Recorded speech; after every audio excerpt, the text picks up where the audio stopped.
This is our spoiler review of 28 Years Later, The Bone Temple. I'm just going to give you our quick thoughts after just seeing the movie, kind of touch on some of our likes, some of our dislikes, our overall thoughts, and give you our score. So Travis, kicking it to you. Yes. What were your initial thoughts of 28 Years Later, The Bone Temple? My initial thoughts were, I wasn't sure. Kind of a sequel to a long-awaited sequel. I think they did a good job in the marketing, kind of disguising what the movie was going to be. So I was definitely intrigued because I loved 28 Years Later. Wow, they took a swing in a different direction, and I love it, honestly. For maybe some, it may not have landed the different direction they took this movie, but I was in for it because you always have to find new ways to reinvent this wheel of the zombie genre.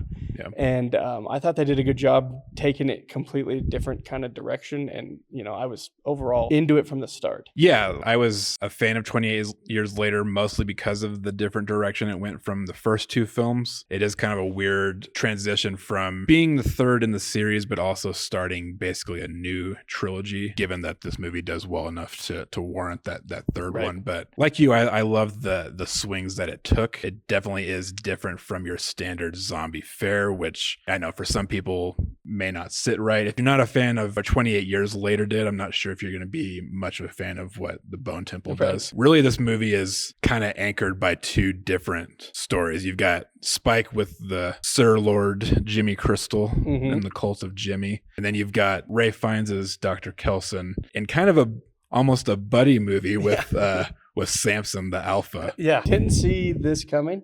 Kind of a buddy comedy it feel between them two throughout the whole movie, but it worked. I really enjoyed it, and it gave us a connection to a zombie, Which is wild. which I haven't really had before in any zombie movie, where you're just like humanize the zombie a little bit. He's trying to still fight this thing, which it was refreshing. 28 years later, somebody's still trying to fix the world, not just accept the world they have. And I think that's what I appreciated the most. They're still trying to fix it. Yeah, and I think the tension is all still there despite kind of the buddy comedy nature of it. Right. Which is also kind of unusual. Yeah. So, this movie isn't exactly a laugh riot. It is kind of an unexpected relationship you get between Kelson and Samson. Yeah. And that was kind of maybe my favorite part of the whole film was their relationship and kind of figuring out this new lore they give us about what the infected are actually seeing. Yeah, and really, taking a look inside of the zombies and kind of what they see and what the virus actually does to them. That was super refreshing and cool. Like, seeing through their eyes kind of what's going on, madness, like they have reasons to what they're doing because of this virus. And that was a super cool direction they took. The other standout for me, at least, and I think you probably feel the same way, was Jack O'Connell's performance as Sir Jimmy Crystal. Completely terrifying. You weren't really sure what you were getting at the end of the last film. You kind of had this wacky sort of like tonal shift. Yeah, definitely a weird feeling at the end of the last one. And this one, you're not really sure what he's going to do each scene. I think that's like the kind of mystery and it's what's intriguing about it. But yeah, his performance is great. The Finger crew is just, some of the stuff's hard to watch. They're pretty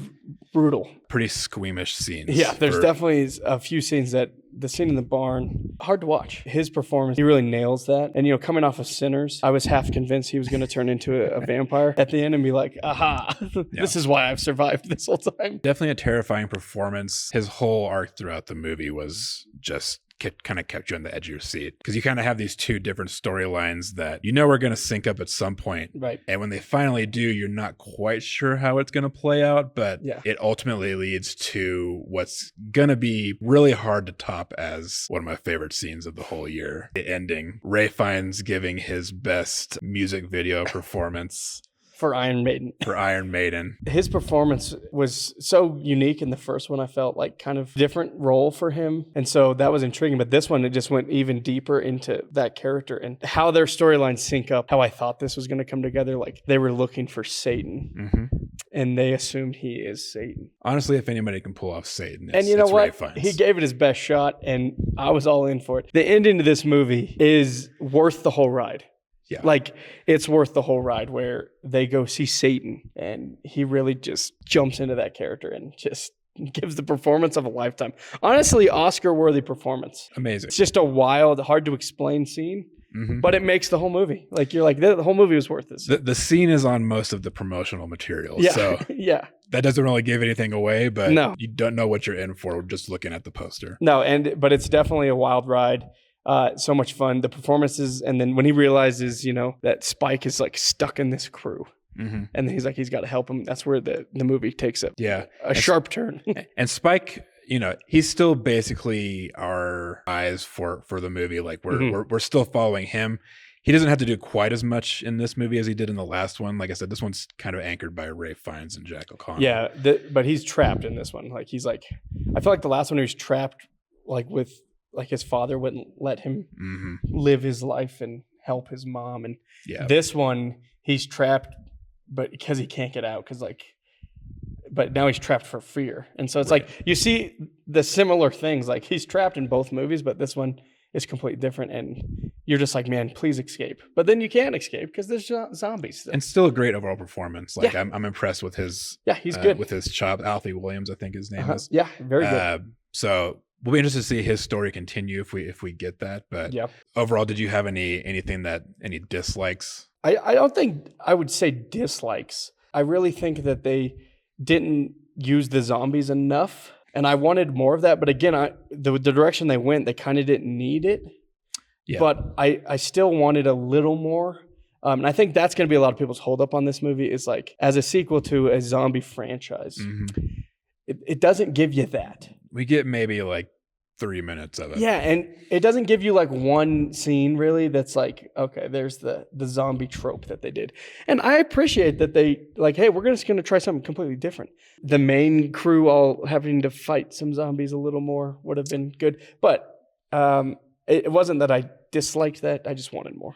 Yeah, I mean, it definitely would have made the movie a little longer if you added that threat in a little bit more. I'm kind of the same way. That's my biggest complaint is the threat of the infected wasn't as present as it has been in the previous, obviously the first two, but even from the last one, there was kind of an even more looming threat there. But maybe we'll see that kind of more of a threat as we get past the events of this movie. Yeah, I think seeing the ending of this movie, going into the fifth one, I think it'll go back to that. Yeah, especially with our tease bringing it back to the beginning with Cillian Murphy. Yeah, bringing Cillian back. Spoiler, but we gave you the spoiler. We said there would be spoilers, so. But yeah, I think it'll go that. So I think this is a good like kind of reset to get you back to the franchise start. The performances just made it jump off the page, and the performances were so good that. I don't like when a movie has really good performances this early in the year because I feel like they get lost. Yeah, I don't think this one will be in our. It's not going to get any awards, but hey, it's top performances. I will be shocked if the Ralph Fiennes sequence in Act 3 is not in my top 5 favorite scenes of the year. Yeah, I agree. I'll be shocked. What about you, Will? Any dislikes? No, like I said, I was on the same page with you. I thought the threat could have been a little more present with the infected. Especially considering there were some situations where loud noises and things you thought maybe would have attracted that. But really that was my only thing. Like you, I was on board for all the swings that it took. A lot of people won't be, and that's cool. But I like that we're at least getting something different. But how would you score this thing? Man, I would say like I think I liked 28 Years Later a little more than this one, but. Like I said, it's hard to compare them because they kind of go in completely different directions. But I would still give this 7 out of 10. 7 out of 10? Yeah, I think it's a solid movie. Definitely worth going to see it loud. There's lots of loud sequences and cool things they do with sound that you need to see on the big screen. And so I definitely recommend seeing it in theater. But yeah, solid 7 out of 10. Yeah, I think I'm a little bit higher than you. I'm going to go an 8 out of 10. Like you, I liked 28 Years just a little bit more. But like you said, they're very different.